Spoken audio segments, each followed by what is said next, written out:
let's get started. Well, last lecture we looked at. Do you guys have any questions for me first? No. Okay, cool. So last lecture we looked at. We had an introduction on how to start finding structural stuff in the cell without knowing that they're there. So we used functional assays for that, right? So in this lecture, we'll be taking a look at something different. So we'll be taking a look at structural genomics, really, because now we kind of did those functional. Second, buddy. Okay. We did those functional assays, and we know that, for example, this piece of DNA, which we have no clue what its structure is, does this effect in the cells by kind of doing mutants, etc., right? And so in that case, now if you do this multiple times, you'll have multiple potential, for example, genes, and you can take a look at their structure to try to find something similar between them, right? Functional assays are very annoying to do, as you can see, and you need to be highly creative to kind of figure them out, right? If, for example, you're looking at the origin of replication, then you need to think in terms of stability of the transformants like we looked last lecture, which is not the first thing that comes to mind, right? Even though the role of the origin of replication is just to replicate DNA. So a lot of professors that are currently here and previous professors, they did this grunt work, which was kind of annoying to do. Now it's much more easier to do. And the reason for that is that we have deep learning that has appeared, so artificial intelligence, as they call it, which can do this for us, right? So there was Julian that asked for a little bit of AI stuff, so I have integrated it into the lecture, but today he's on a conference, so you guys get to see this firsthand. But basically, deep learning does what we scientists did blindly. So, yeah, question? Oh, okay. So what deep learning does is that, I'll give you an example that you can understand, and then from there we take a look at how genomics comes in complete, right? So something that most people are aware of is, for example, finding tumors in your body and then figuring out what type of tumor it is, right? So for that, the process is quite long. You undergo multiple tests. Even though that the tumor is there and clear, you still undergo multiple tests. One of them being the CT scan, okay? So this CT scan is kind of an X-ray. A little bit different from the X-ray, but it takes pictures of a certain part of your body, and then for you to figure out if it's a cancer or not, then some specialist needs to kind of look at this CT scan and additionally to other data, for example, blood tests that look for markers for cancer, etc. Okay, and then he will say if actually it's a team that takes care of this. So the team will take a look at all this and then tell you, okay, this patient has cancer or not. Major part of it is a biopsy, right? So you need to take a biopsy to see, and then, extract proteins, etc., look for markers, things like this. And so it's highly invasive, right? AI comes into play and is very useful for many fields because it allows you to avoid all this, okay? It's still in its infancy stage, but basically what it does is that you acquire these images, and then you acquire a lot of them, and then you, for example, segment them into two groups, and then analyze those groups based on certain features, okay? So this is all done by a person, so you still need to do this work here on the right. Let me get my laser. So you still need to do this work by yourself so that you can have some data related to the pictures, right? And so, for example, if you have a tumor, let's say this yellow spot here, then the spot sometimes moves here, so that's another tumor. Then you need to differentiate if it's actually just a tumor or something that is not a tumor, okay, something benign. And so you will segment it into two groups, and you will look, in this example here, you look at the exterior of the picture, the interior, right? So this is the intratumoral, so inside the tumor, and then outside the tumor, peritumoral, so it's in the periphery of the tumor, and then you look at things that are important for that tumor, for example, the shape, texture, intensity of light, whatever. Okay, so then you have this kind of data set, that then you can subject to AI and tell it, figure out what is the pattern here, right? All this work requires a lot of, people to go through. And so when you have a data set with pictures like this, it's not too much of a problem, because you could just give it to a doctor, he'll look at it and he'll say, I think this is a tumor, this is not a tumor, this is a tumor, this is not a tumor. And so he's classifying the data. Okay. And then your body is kind of doing that. Your brain is kind of doing that because it has prior knowledge of what is a tumor. It learned what is a tumor, and then will take new input, so these new pictures, and then ask itself, is this a tumor, based on parameters that it already defined. Okay. We do this every day with, outside, that that is a tree and not a cat, because you learn that it's a tree by seeing a lot of trees, and your parents telling you that's a tree, right? So AI works kind of like this with a lot of math. Okay. And there's two types of ways to teach the computer what the data is. You can either have supervised or unsupervised learning. Supervised is where you take all these pictures, segment them into two groups, one that is, for example, healthy, and one that has that kind of cancer, and then identify that this is cancer and that's not cancer. So that's supervision. Train it, right? And training it, I'm not going to get into it because it's a little bit complex. A lot of statistics and a lot of math, and it's too far from the course, but basically the computer will have a model. It will learn that this picture is a cancer and that's not, and then you can input data into this new algorithm and it will tell you which one it is. So it will classify it for you with a probability of success. Unsupervised is where you give it data without telling it what it is, and then it will tell you, these pictures look alike, these pictures look alike, these pictures look alike, but it doesn't know what they are. So this is called clustering. Okay. And the way it does this, I'll give you just an example for pictures. So pictures, you probably guys know what a pixel is, right? Okay. So it will take each pixel, and then it will score it based on the intensity of light, things like this, and it's adjacent pixels, and then it will look for that same pattern in other pictures. Very simply put, okay? So it's a lot of math. In genomics, so there's a lot of people doing this that try to do this for COVID, right? Taking a picture of the lungs, determine if it's a COVID infection or not. There's a lot of people that do it for cancer. There's some that are actually in place right now. Anybody knows what Amazon Web Services is? Okay. So guys in IT, you will probably learn this stuff. Amazon Web Services, or from Amazon, obviously, or Azure from Microsoft, have these systems that are in place to facilitate all this so that you don't need to code much to do this. Okay. And you'll probably learn, I don't know if you guys will learn this, I don't think so, you have to learn from outside, but they provide you with these systems that are pre-built for you to do this kind of analysis, and obviously you can modify them to your own liking. Okay. It's very simply put, because if you take a look at it, it's crazy stuff. The other thing is machine learning, AI, deep learning, all that stuff, they require a lot of data, right? And so this kind of stuff, you can't just do it on the go on your computer. I mean, you can start with something simple, but something this big, you require much more computing power. So Amazon, for example, their web services give you access to this kind of space, which are called clusters in a server. There's also cloud computing, which comes into place, which kind of disperses the data everywhere. But basically, it's because if I were to do this analysis on this computer, my computer would basically just burn, because it's going to just overheat and then die out. Okay, but it's going to take 20,000 years to do. Okay, so you need some sort of computational power that you don't have access to. There's Compute Canada that can rent you space on their systems, but you guys could technically do this. You guys could go on Amazon Web Services and learn how to show you actually here quickly, so you can go explore Amazon Web Services AI for Genomics, I think it's called. Wait, there you go. Cloud solutions for genomics. Yeah, I already looked at this stuff.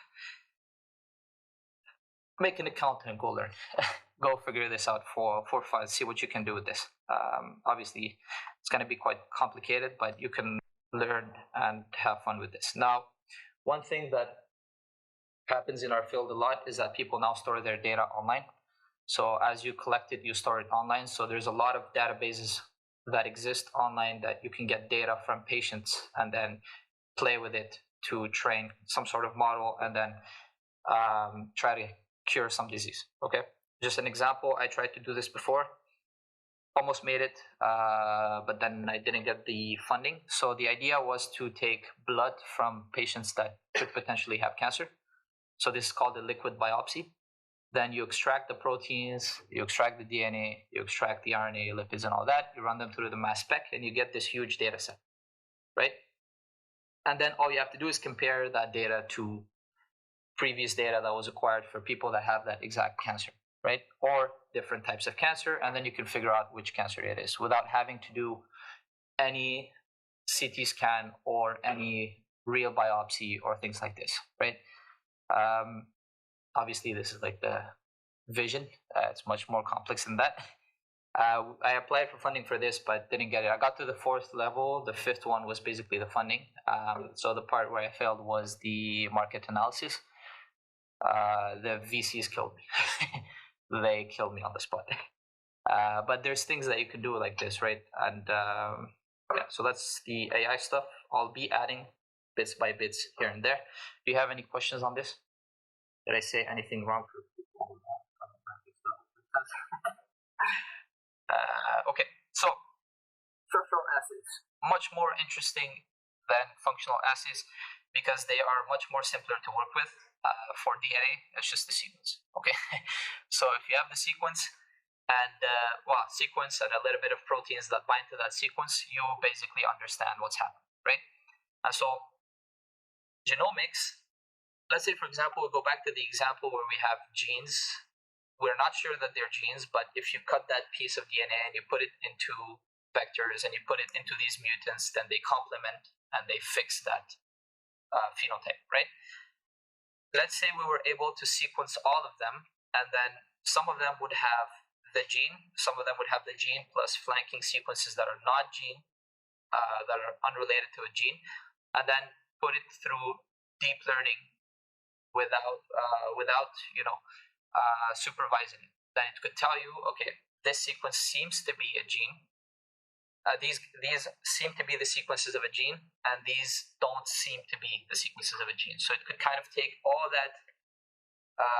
So let's say for some of them have flanking sequences that are unrelated, junk DNA, and then the gene in the middle, and then others would only have the gene in the middle. It could tell you what is exactly a gene because it's able to extract features from those sequences using the network, the neural network, let's say. Yeah. And so you pass it through different tests, just like the picture where you had the pixels analyzed and compared to the next one. Same thing with the sequence. Each nucleotide together, and then in pairs of 2, 3, 4, etc. Make sense? Okay. So this is why we were able to do a lot of things that we're doing now. Otherwise, there would be no way we'd be at the place where we are right now. Because if we don't have these tools, imagine doing this for 20,000 genes. Like, there's no way you're going to do that, right? And then the sequence is 3 billion base pairs. So you could start from the first one and then have an ATG, right? And that's maybe your gene, right? But what if you start from the first one and then you forget the first one and you shift to the right, then you have the second one, and then you decide to go from there, and then you have another ATG. And so there's a lot of combinations for 3 billion base pairs. There's no way to do it with classical genomics, with classical genetics. So you need genomics and you need to understand the structure, not the function, because the function would take too long. Okay. This is why this class is cool. Okay. Let's see. Okay, so let's go back with the same thinking as last lecture. We'll go through gene, origin of replication, centromere, telomere. Okay, so if we think about what a yeast gene looks like, right, we would have to put some parameters in place to determine what it is, right? So you would have to think of it as being a string of DNA So this is post-sequencing, right? That has an ATG and a terminator sequence at the end, and then in between could be full of introns or exons or both most probably. And then you would have some sort of arbitrary cutoff of 100 amino acids. Why this number?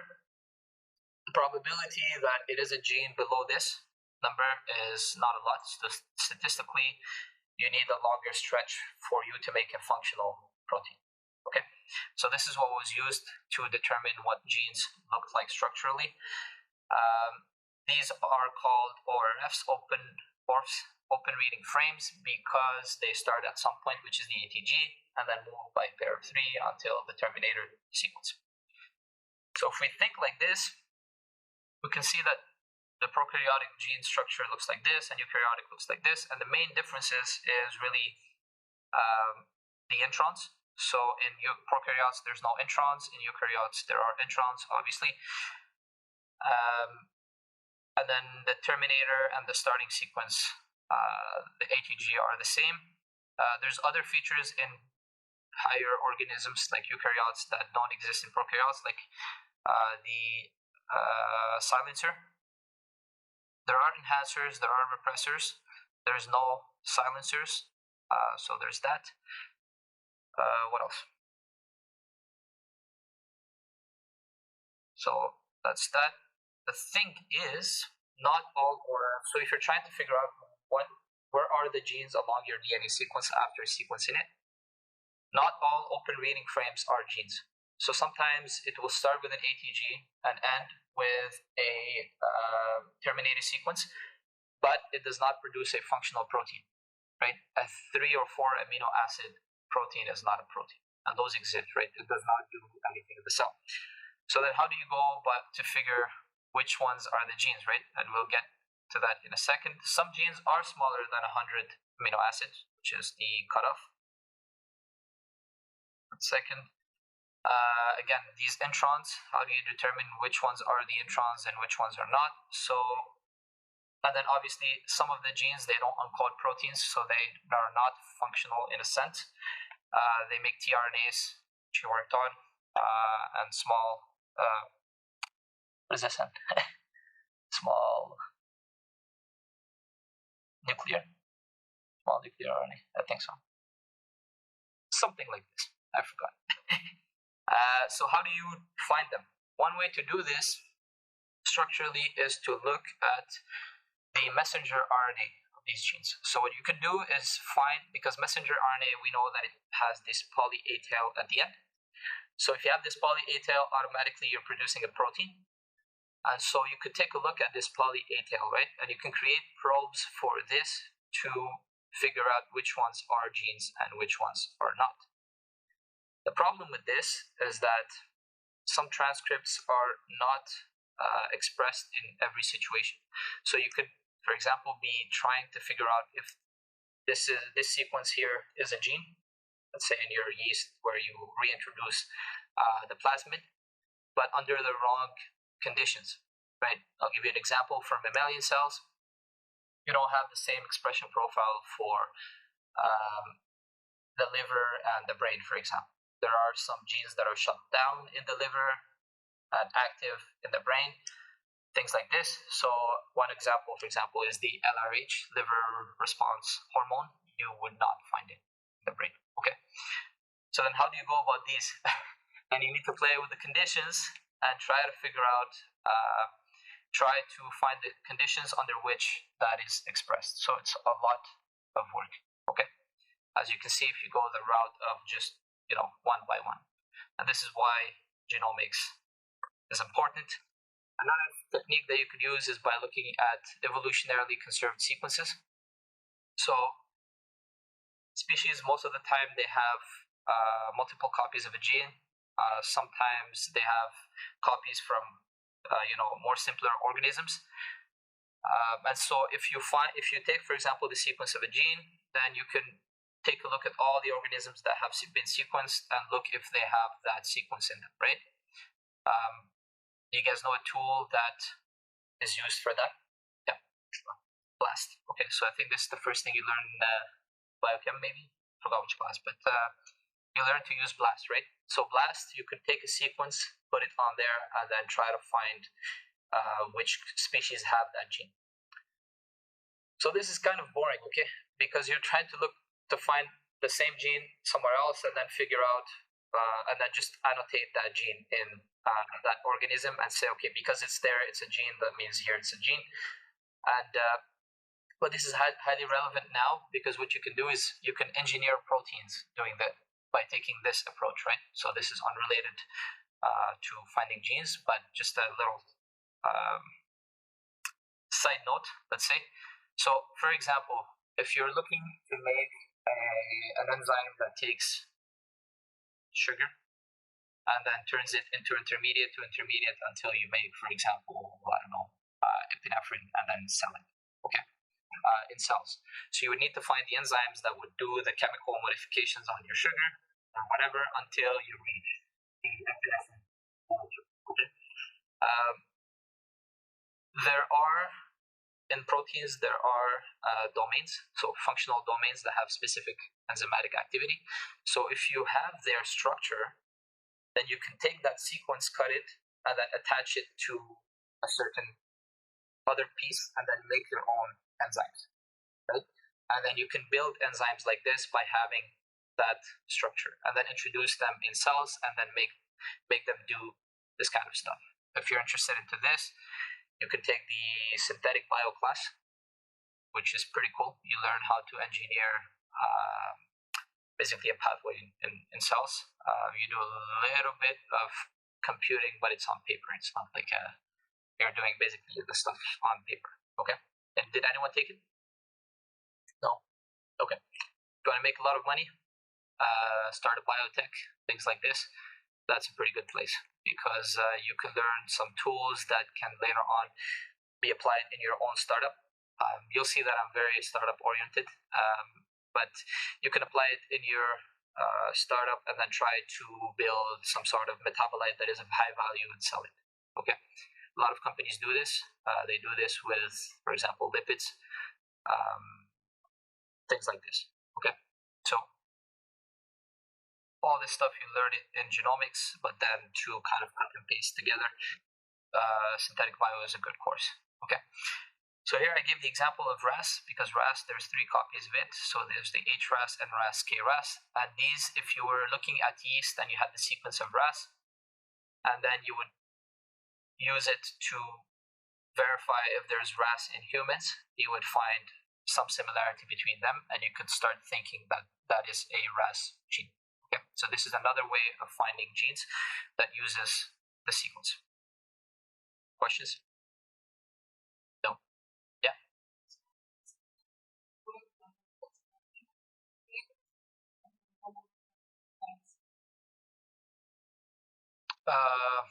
What? In here? In this example, it's yeah. In this example, I just gave protein, but actually, okay. So I have to clarify something. But in this example, this is more related to the conservation than actually the sequence. Okay. So you can do this with protein or DNA or RNA. Okay. There's just this example. I found this picture and I put it there, but it's unrelated to the protein. Okay. One thing that I want to mention, the course is called Structural Genomics, but one thing is that genomics is an umbrella term that used to be used in the past to include proteomics, transcriptomics, and all that. So when I present, don't expect just to see stuff about DNA, okay? This is something that I have to make clear. Now they are starting to separate them. But the way that this has been taught is that it's genomics, but in reality, it's genomics, transcriptomics, proteomics. Yeah, good. What else? So if you look at these evolutionarily conserved sequences, sometimes you would not find any sequence in the other organism because it's unique to that organism. Okay. If you compare a fish and a human, you'll probably find some stuff that are similar, but most of it is not, right? And so these unique genes, you cannot really find them by doing this strategy. You need a different strategy, okay?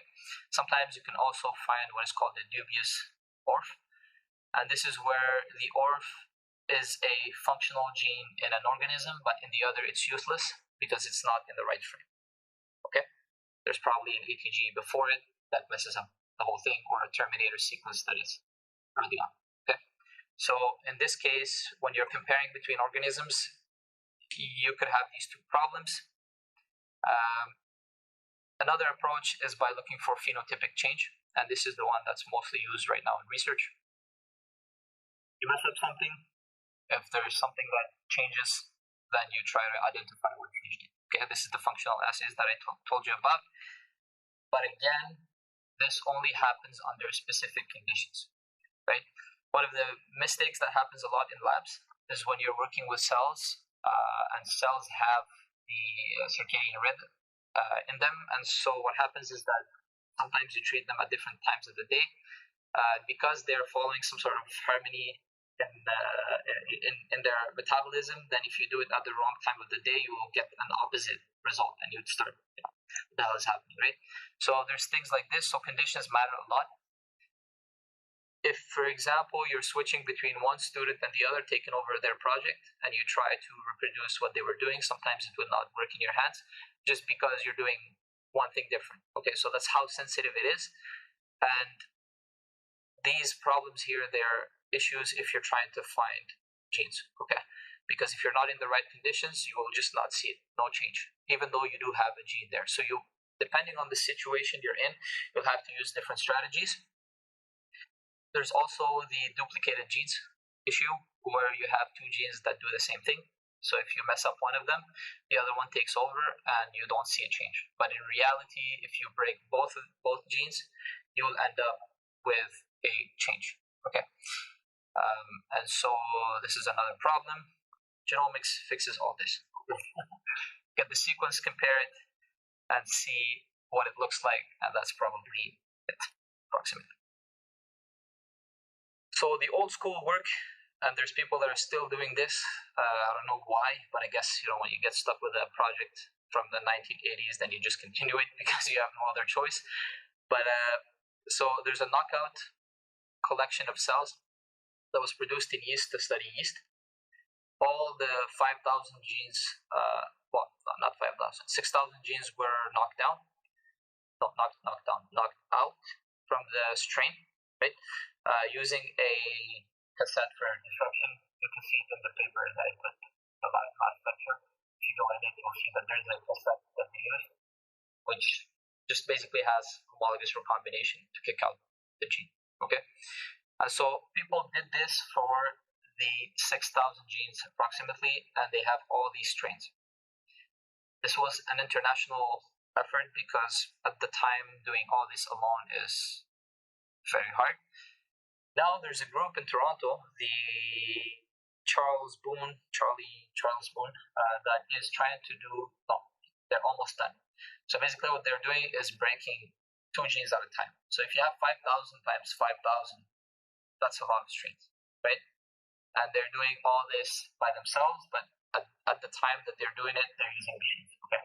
Automated machines that would do this, because 5,000 times 5,000 is what, 2.5 million strains by yourself?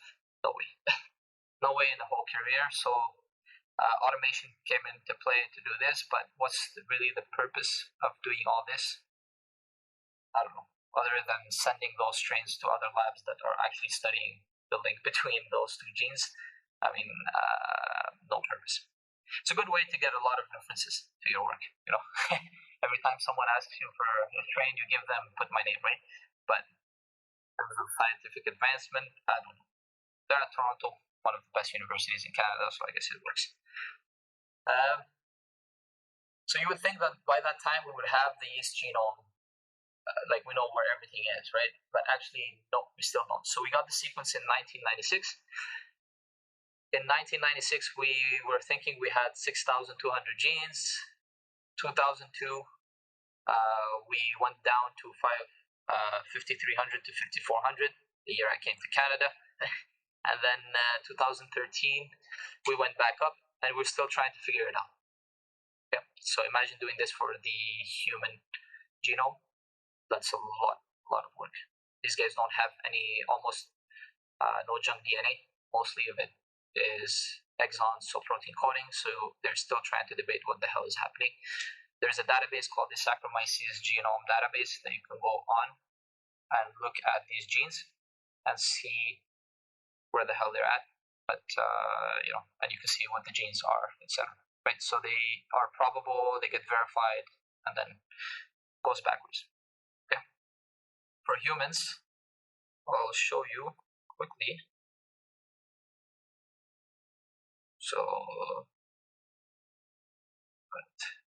you see this, brother. Okay. So if you're actually interested in looking at what the genome looks like, you're trying to figure out where the Neanderthal genome is and all that, you can come to this website. So the USC, I think, browser, something like this. And you have all the genomes in it. So that's my mouse. You see it? Okay, there you go. You can have it.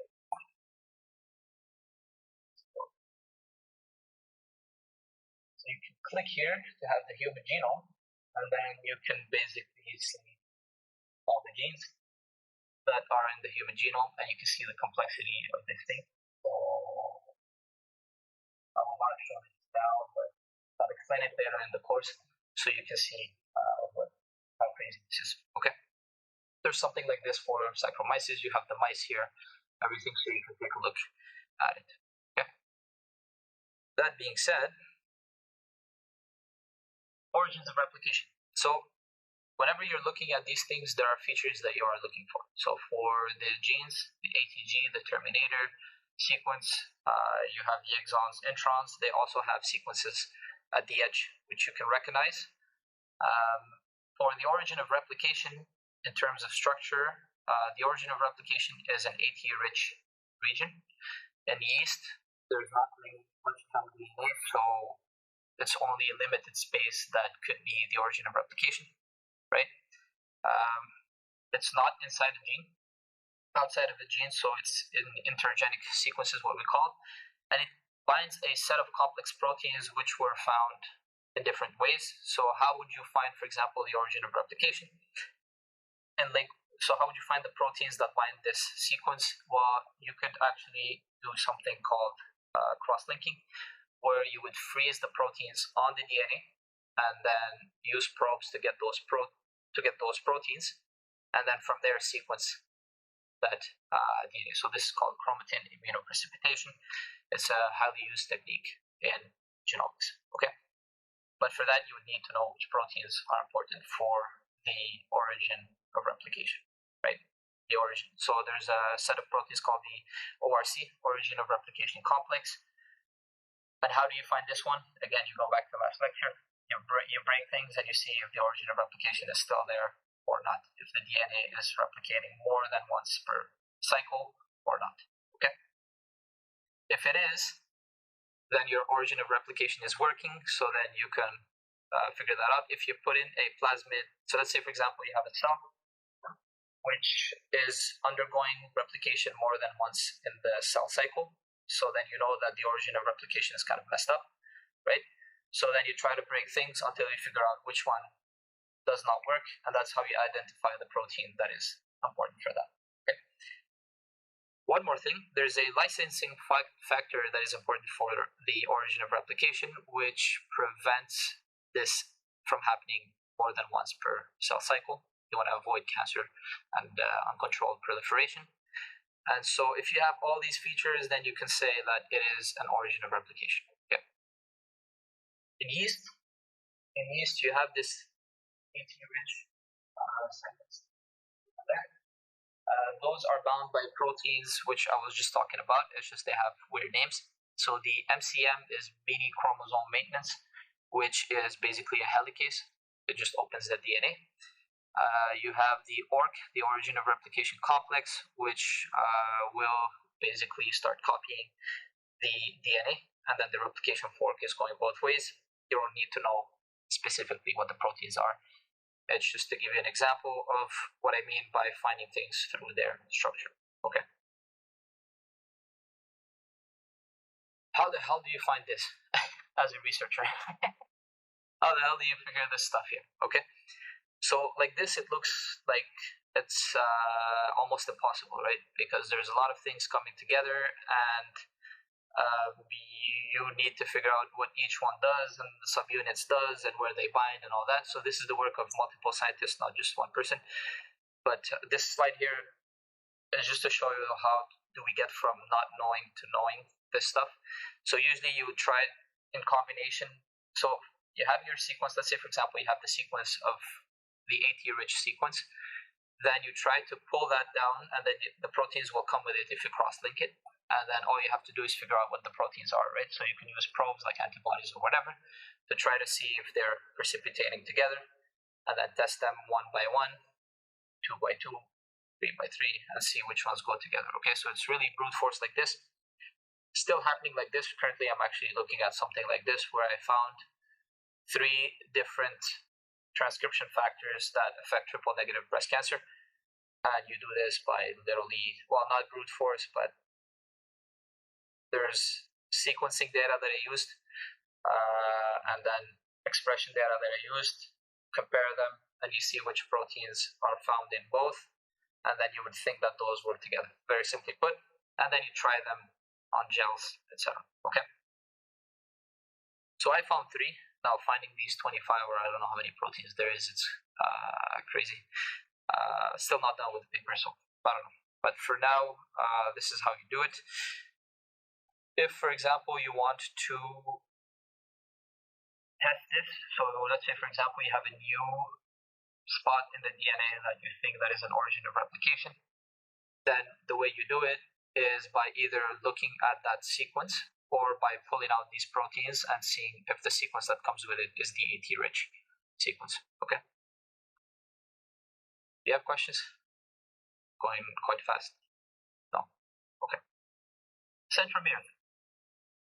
So we jump from the functional, where centromere just gets pulled to any side of the cell for segregation.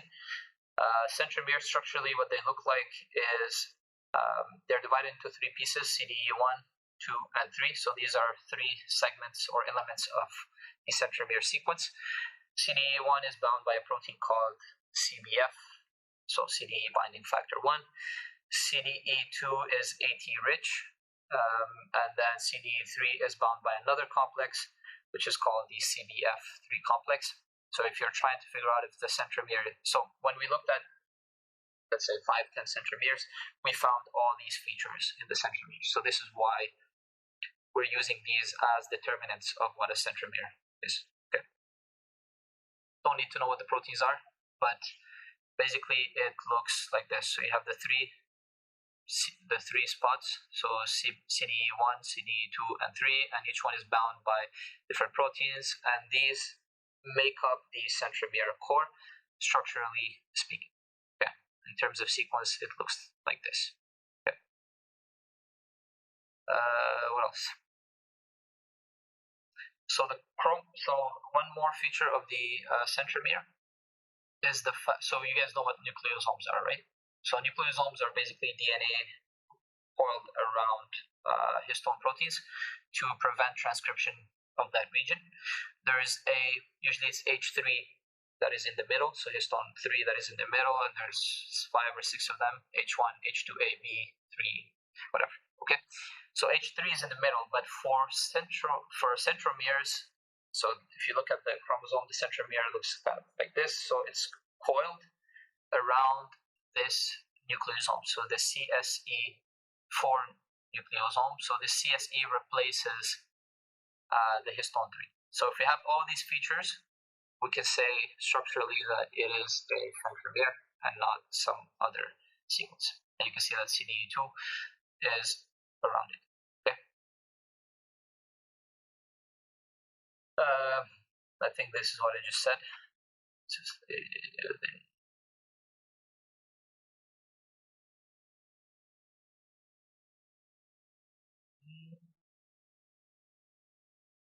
Yeah, I forgot why I put this here, but anyways, just forget about this. I'll CB3 is a component of the large.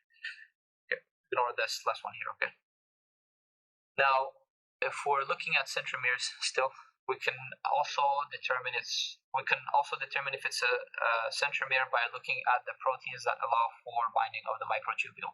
They need to be there, right? And so if you're looking at the centromere and you find these proteins, you know that this is probably a centromere that you're looking at structurally. Okay, so you have your CDEs here.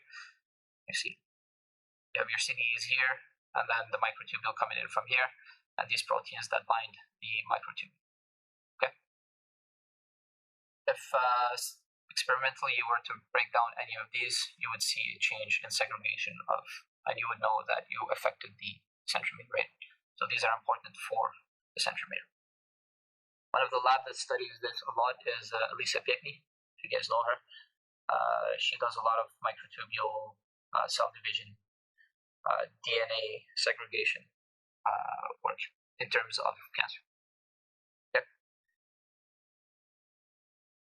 Telomeres. So, telomeres. Now, the cells have a system in them that repairs any double-stranded breaks. So, let's say the end of the chromosome, it's kind of a blunt end, and so you would expect the cell to start repairing it and sticking stuff to it. Okay, so that does not happen, and also the cells have a mechanism that allows for that prevents the loss of DNA, because if you remember from genetics or maybe another class, replication happens in two senses, and so you would end up making these Okazaki fragments in the lagging strand, right? And so that would leave an overhang that can be broken down by the cell. So the cells have a way to prevent this, and it's through telomerase. So sometimes what they do is also they create these hairpin loops so that the DNA you would expect it like the RNA to have a hairpin loop that would come back on itself and prevent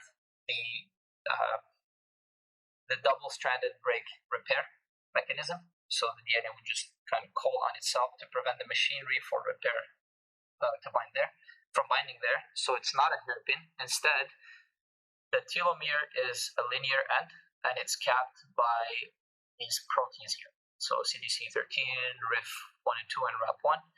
And these just prevent the repair enzymes from trying to do their work there. So usually if this sequence is left open without these proteins, the double-stranded break repair proteins will come, bind, and start repairing something that you're not supposed to repair. Okay, so these proteins will be there. So this is the first feature of a telomere structurally. Second one is that in yeast, the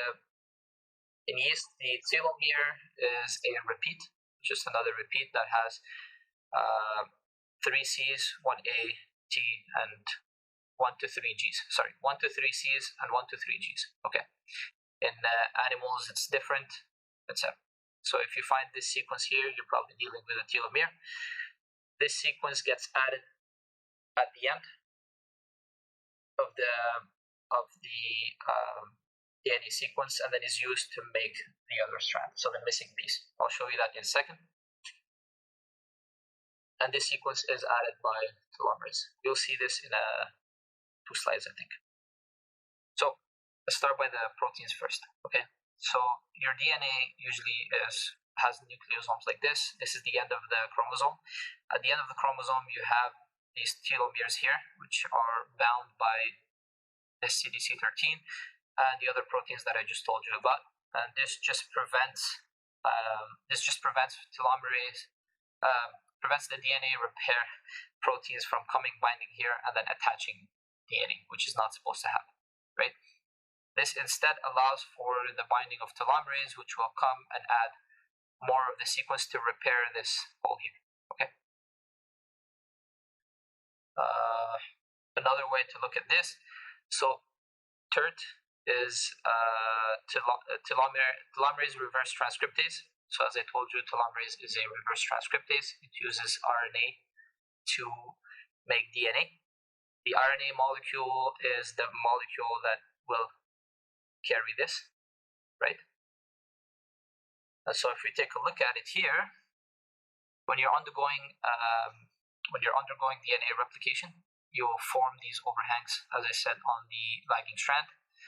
and so you need to repair them. So there is this telomerase that will come, put that repeat over here as a primer kind of, and then that will allow RNA polymerase to come in and then continue the sequence, and you need that. Okay, and then ligase will come and stick the ends together.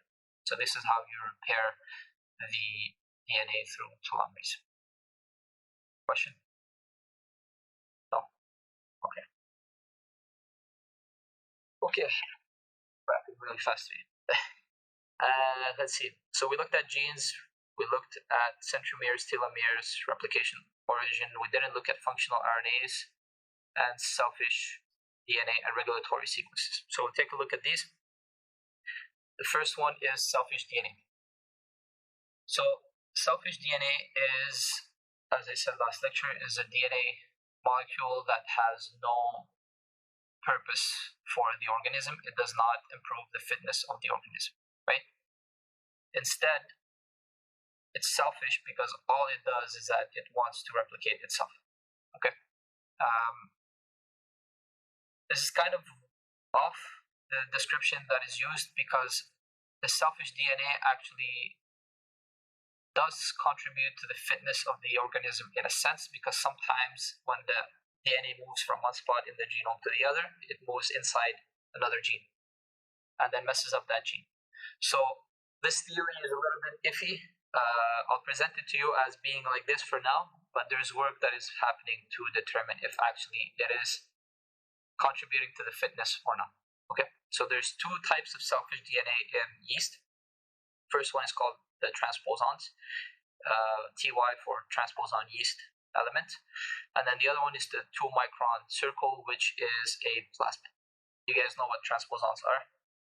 The 2-micron circle, probably not. Okay, so let's look at the transposons. So these are called selfish DNAs because they move from one spot to the other, they replicate themselves, no purpose for the organism whatsoever. So if the cell sees that something is useless for it, it will select against it and then just remove it from the genome. Okay, most of the time. So these guys are able to skip that mechanism, and they do it in a way that I'm going to show you. But transposons are just elements that can jump from one spot in the genome to another. There's two types, the DNA transposons and the retrotransposons. The only difference is how they do it. So retrotransposons become an mRNA molecule, an RNA molecule. They get then reconverted into DNA and then inserted somewhere else in the genome. DNA transposons, which we're not looking at, they will just move as a DNA molecule from one spot to the other through double-strand break. So it comes out from the DNA, moves somewhere else, it gets inserted. Okay? Does that make sense? Okay, so the transposons, they have some elements that are important for them, which structurally are important. I mean, they have a reverse transcriptase because they need to convert the RNA molecule back into a DNA molecule. That's the first thing. They have a polyprotein and the code genes that will carry, so the code genes will carry that DNA molecule back into the nucleus through endocytosis kind of, but not the cell in the nuclear import. And then you have an RNase, which will break the RNA molecule that was left from turning the RNA to DNA. And then you have an integrase, which is used to integrate the genome. Okay, so this is the structure of the TY element, let's say. This looks a lot like RNA viruses because they have a code, they have a reverse transcriptase, they have the RNase, and they have the integrase. One virus that has all this stuff is HIV, for example. HIV is a reverse transcription virus. So the way it happens, it has a code, recognizes some elements on your immune cells, and then will insert all this stuff inside the cell. The RNA molecule, so HIV is an RNA virus, the RNA molecule gets reverse transcribed by the reverse transcriptase of the virus, turns into DNA, and inserts itself into the genome of the immune cells. Right? Yeah. So the difference between transposon and the first virus is the transposon is only inside the cell, or is it both? some other like functional So, sorry, can you repeat it? difference between like this transposon and a virus like outbreak? I mean, does the transposon generally cell infect other cells, or what's the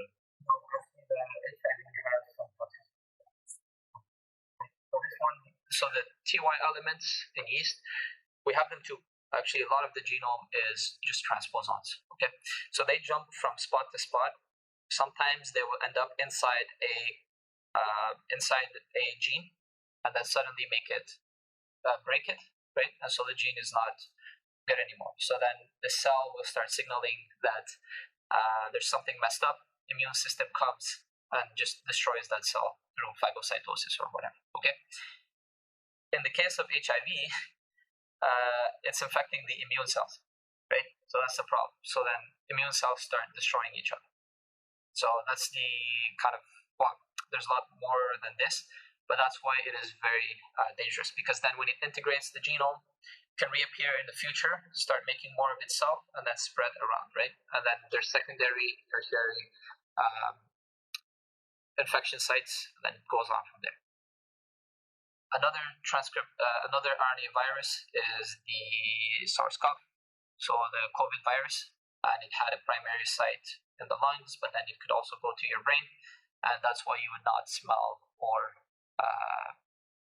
taste anything. Okay, so that was because there was a secondary infection in a place that was important for those features. Okay. In yeast, another structure of the TY elements is that they're flanked with these delta elements, and they're just inverted repeats on each side. So if you have all this, you know that it is a transposon. They are able to loop out through recombination, so they come out from the genome and then go find these other LTRs somewhere else in the genome and then insert themselves there. Sometimes these LTRs happen inside of a gene, so that's why they mess up the gene. In the yeast genome, there's 35 transposons. Yeah, there's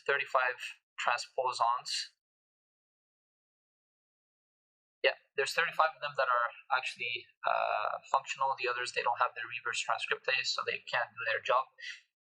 In humans, we have a lot more than that. I think it's like 10% of the genome is transposons or something like this, if I'm not wrong. So, the 2-micron circle. So this is another selfish element, selfish DNA element. This one is like a plasmid. So what's interesting about this mouse, having technical difficulties here. So the 2-micron circle has some elements in it that allow it to replicate in yeast in a selfish manner. So first it has these repeats on the side, so you have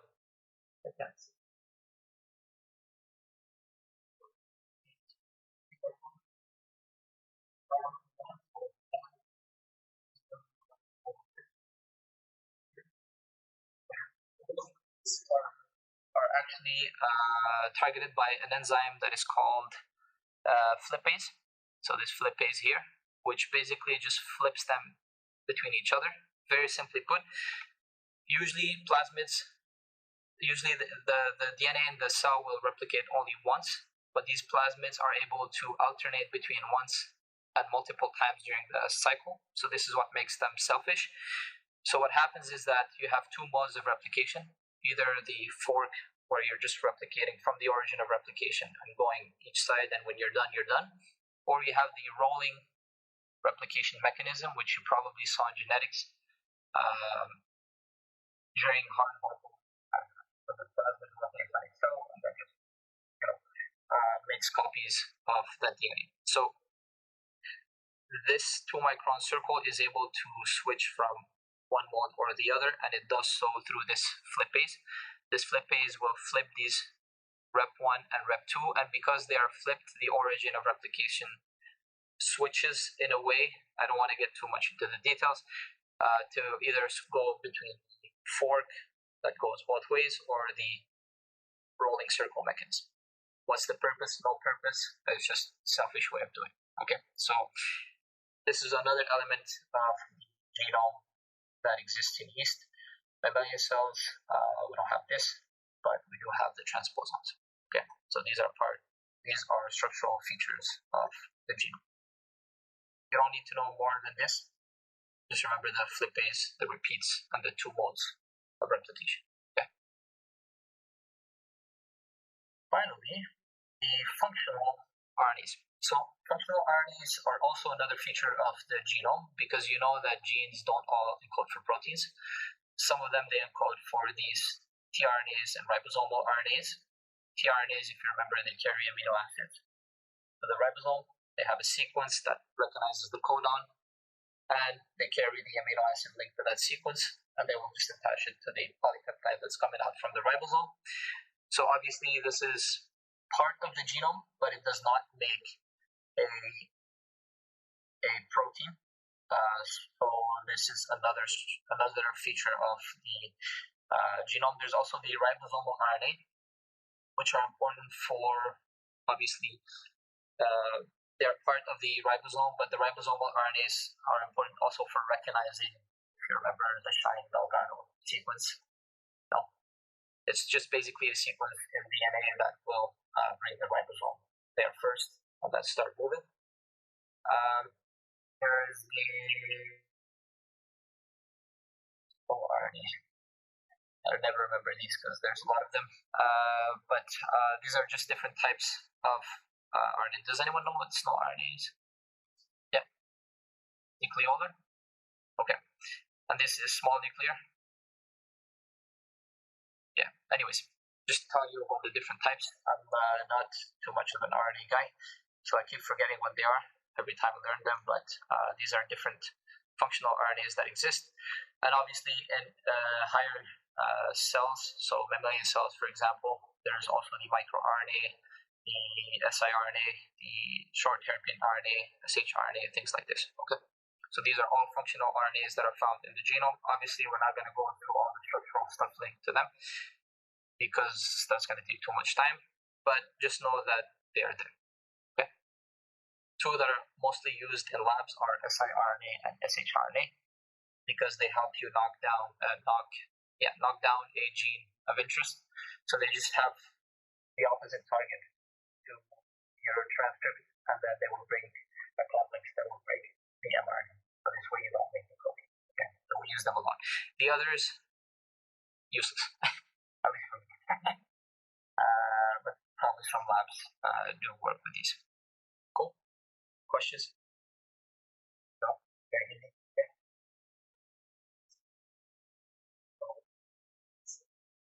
So there's the siRNA, small RNA, and then there's the short hairpin RNA. Well, yeah, they are. I was like, wait, what? Yeah, no, they are. They have a function in the cell. They're used in the cell to knock down the expression of the gene, to bring it down. Yeah. There's a lot of other types, microRNAs, etc. Okay, homeworks. You guys like homeworks? Okay, so this homework, I will give it to you now. You can start thinking about it. You guys didn't want to answer this on lecture 1, so I put it as homework for you guys, so you can actually answer it. So there was speculation about the SARS-CoV virus, that it was engineered as a bioweapon by humans. However, genome sequencing studies show that it was, or suggest that it was naturally produced. So what I would like you to do is to actually explain both arguments, right, using references, like a normal, research paragraph or 2, and then just tell me what you think about the arguments. And obviously make this part longer than this one, please. In the first assignment. So I will next lecture I will tell you what you guys did wrong and where to improve. But in last assignment, the question was, tell me your opinion, but the opinion was shorter than what the paper is actually. So it's the opposite. I need you to tell me what you think, not what the paper is. The paper we can read it. So it's the same thing here. Do you find these arguments compelling? Tell me why. Which one you find compelling, which ones don't make sense, and argue those. Okay. Obviously, this sounds like a lot of work, but you have ChatGPT, right? Good. The other thing that I need from you guys is the words. So try to do this. Okay. This is like a page on Word, 400 to 500. No need to write your name, student ID at the top, and all that. I have it on Moodle, and then please submit the original Word document, not the PDF. The original means don't go on ChatGPT, do everything, and then copy paste it. Because I can look at what there is in the file. Yeah, you can figure out the metadata of the file and see who did what with it. Okay, that's the first thing. Second, I can see how long you spent on that thing. And third, so those don't count. Doesn't matter. I'm just telling you, like, when you try to cheat, do it properly. Okay. The Word document is actually, the reason for that is that I can then write comments on it and track those comments and then send you back the corrected comments. Okay. It's not to actually follow where did that file come from and how long you spent in writing. I used to do it. I used to copy, paste in a new Word document so there's no recent history change and they don't know what I did with it, and then just submit it. Okay, I did it too, but we're aware of this stuff here. So if you can do that, submit it in 1 week. That would be great. Friday, I will have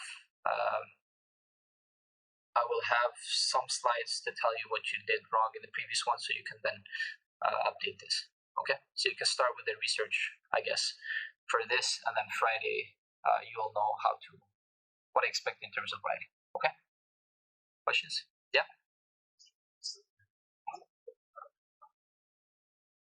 Sorry. Okay. I'll deal with the first one. It's just for the second one. All the others, please make it into a Word document so I can write on it. I can do it also on PDF, but I prefer Word, so it's easier. Okay. Sure. Good. So I have some more editing to do. Remove the other